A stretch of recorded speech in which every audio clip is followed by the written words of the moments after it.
Halo adik-adik, Assalamualaikum. Pada video pembelajaran kali ini, kita akan belajar buku tematik kelas 4, tema 7, subtema 1, pembelajaran 2. Bisa adik-adik lihat buku adik-adik halaman 12. Salah satu suku bangsa di Indonesia adalah suku bangsa Papua. Suku bangsa Papua mayoritas tinggal di Pulau Papua. Ayo mengenal salah satu lagu dari Papua. Kemudian, di bawahnya ada Ayo Mengamati. Salah satu lagu terkenal dari Papua adalah Apuse. Lirik lagu Apuse menceritakan kisah perpisahan seseorang dengan kakek dan neneknya. Si cucu ini akan merantau ke negeri seberang. Perhatikan notasi lagu Apuse berikut. Dengarkan gurumu menyanyikan lagu ini. Nah, mari kita menyanyikan lagu Apuse. Dengarkan ya adik-adik.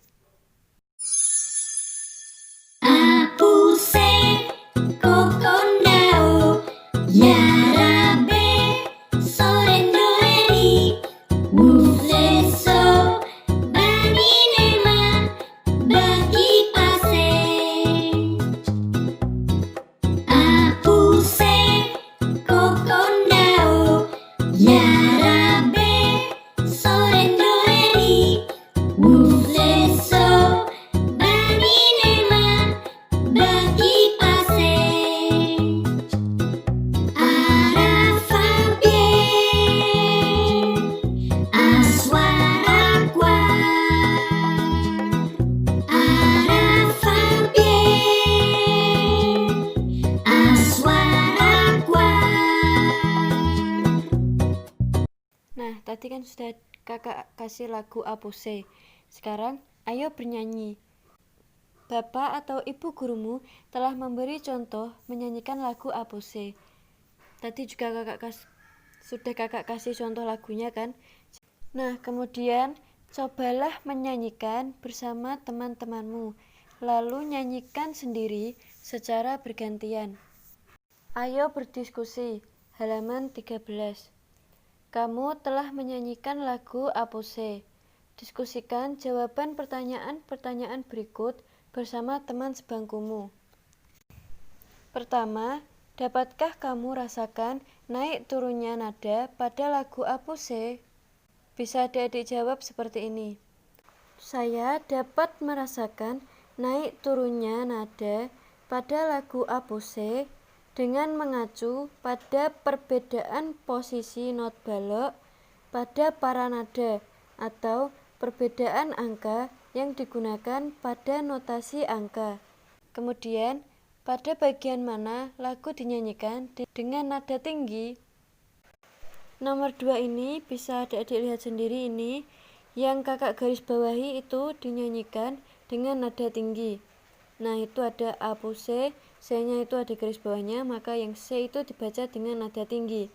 Kemudian kon itu ada garis bawahnya, berarti itu dinyanyikan dengan nada tinggi. Nah, begitu seterusnya. Di bawahnya itu ada B, so, do, re, baninema, terus ada lagi itu C, terus kon, terus B, so, do, re, dan baninema, terus ada juga fabie. Nah, itu yang kakak garis bawahi itu pokok yang dinyanyikan dengan nada tinggi. Bisa ada dilihat sendiri, ini sudah kakak lampirkan di sini ini.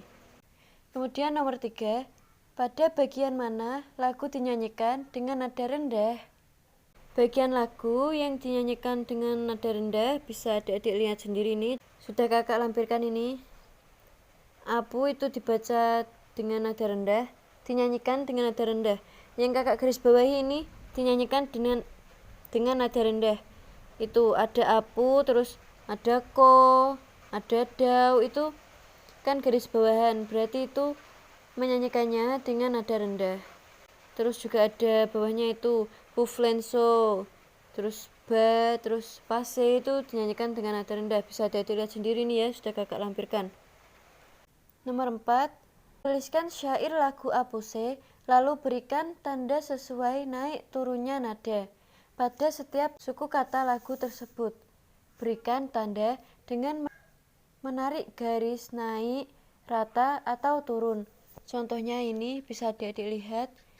A terus sampai C itu naik, kemudian dari C ke Ko itu turun, kemudian dari Ko ke Kon itu naik, terus dari Kon sampai O itu turun.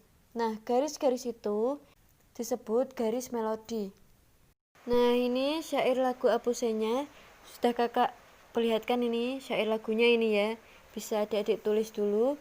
Kemudian tanda naik turunnya nada pada setiap suku kata seperti yang dicontohkan tadi ini. Bisa adik-adik lihat sendiri ini.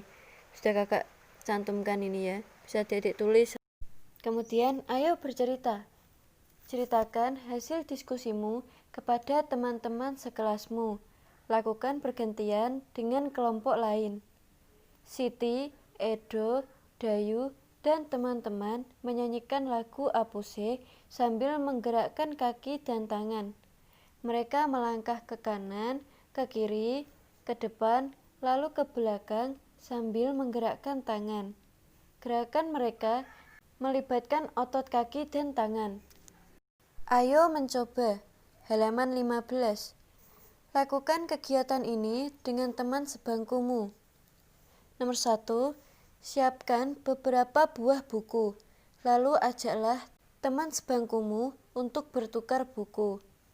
Yang kedua, catatlah kegiatan-kegiatan yang kamu lakukan ketika melakukan proses penukaran buku. Yang ketiga, tuliskan hasil kegiatan yang kamu lakukan. Yang keempat, gaya apa yang digunakan dalam kegiatan penukaran buku ini? Aktivitas bertukar buku merupakan salah satu contoh pemanfaatan gaya otot. Dengan memanfaatkan gaya otot, kita dapat memindahkan benda-benda ringan dengan mudah.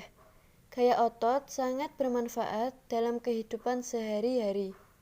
Ayo berdiskusi pada halaman 16. Tuliskan contoh-contoh pemanfaatan gaya otot dalam kehidupan sehari-hari. Tuliskan dalam bentuk tabel seperti berikut ini. Diskusikan dengan teman-teman sekelompokmu. Lalu bacakan hasilnya di depan bapak atau ibu guru dan kelompok-kelompok lain. Nah, bisa adik-adik lihat ini tabelnya seperti ini. Pemanfaatan gaya otot.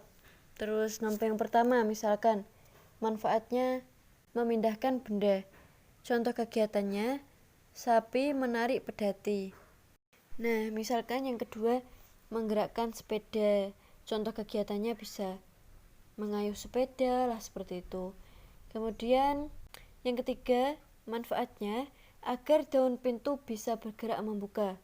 Contoh kegiatannya membuka pintu. Yang keempat yaitu menggerakkan tubuh. Contoh kegiatannya bisa adik-adik berjalan, berlari, mengangguk, atau menoleh. Kemudian yang terakhir yang kakak contohkan ada melakukan pekerjaan. Contoh kegiatannya memotong buah, menulis, dan lain-lain.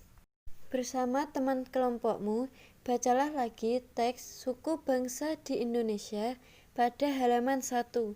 Jadi bisa adik-adik baca lagi teksnya di halaman 1. Kemudian, pengetahuan-pengetahuan apa yang kalian dapatkan dari teks tersebut? Bedakan pengetahuan yang sudah kalian ketahui sebelum membaca teks dan pengetahuan baru yang kalian dapatkan setelah membaca teks. Tuliskan dalam bentuk tabel sebagai berikut. Ini tabelnya bisa dilihat. Teks suku bangsa di Indonesia. Nah, pengetahuan yang sudah diketahui itu pengetahuan yang sudah adik-adik ketahui sebelumnya sebelum adik-adik membaca teks suku bangsa Indonesia. Kemudian yang samping kanan itu pengetahuan yang baru adik-adik dapatkan setelah adik-adik membaca teks suku bangsa Indonesia. Misalkan seperti ini. Pengetahuan yang sudah adik-adik ketahui sebelum adik-adik membaca teks suku bangsa Indonesia adalah yang pertama, sejak dahulu kala bangsa Indonesia hidup dalam keragaman.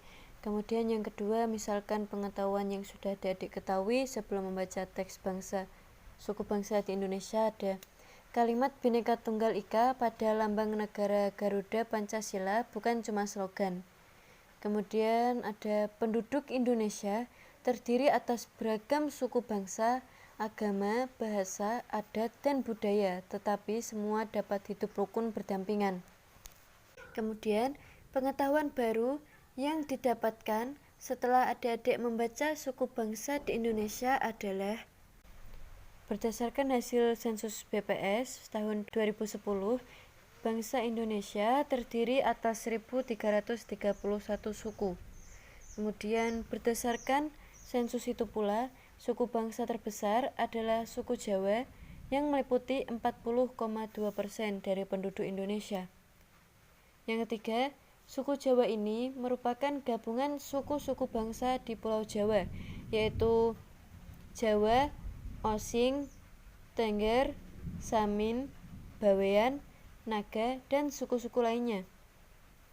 Yang terakhir, suku yang paling sedikit jumlahnya adalah suku Nias dengan jumlah 1.041.925 jiwa atau hanya 0,44% dari jumlah penduduk Indonesia. Namun suku-suku Papua yang terdiri atas 446 suku, jumlahnya hanya 2.693.630 jiwa atau 1,14% dari jumlah penduduk di Indonesia. Sedangkan etnis Tionghoa jumlahnya 1.832.510 jiwa atau 1,2% penduduk Indonesia. Nah, bisa adik-adik tulis seperti itu. Kan itu sesuai dengan pengetahuan yang adik-adik ketahui sendiri. Jadi itu terserah adik-adik. Ini kakak kasih contoh seperti ini. Kemudian ayo bercerita. Halaman 18. Bacakan hasil diskusi kelompokmu di depan bapak atau ibu guru dan teman-temanmu. Lakukan bergantian dengan kelompok lain. Bandingkan hasil diskusi setiap kelompok. Apa yang dapat kamu simpulkan? Nah, ini kan adik-adik sudah selesai membacakan hasil diskusi kan ya. Kemudian adik-adik bandingkan hasil diskusi setiap kelompok. Setelah itu, apa sih yang dapat adik-adik simpulkan dari diskusi kelompok tadi? Misalkan seperti ini. Sejak dahulu kala, bangsa Indonesia hidup dalam keragaman. Penduduk Indonesia terdiri atas beragam suku bangsa, agama, bahasa, adat, dan budaya, tetapi semua dapat hidup rukun berdampingan. Berdasarkan hasil sensus Badan Pusat Statistik atau BPS tahun 2010, bangsa Indonesia terdiri atas 1.330 suku. Suku bangsa terbesar adalah suku Jawa yang meliputi 40,2%. Kemudian suku yang paling sedikit jumlahnya adalah suku Nias dengan jumlah hanya 0,44%. Suku-suku Papua yang terdiri atas 466 suku atau 1,14% dari jumlah penduduk Indonesia. Sedangkan etnis Tionghoa jumlahnya 1,2% penduduk Indonesia. Misalkan adik-adik kesimpulannya seperti itu atau bisa dengan kalimatnya adik-adik sendiri. Sekian video pembelajaran kali ini.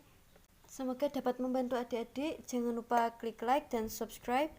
Terima kasih sudah menonton. Wassalamualaikum warahmatullahi wabarakatuh.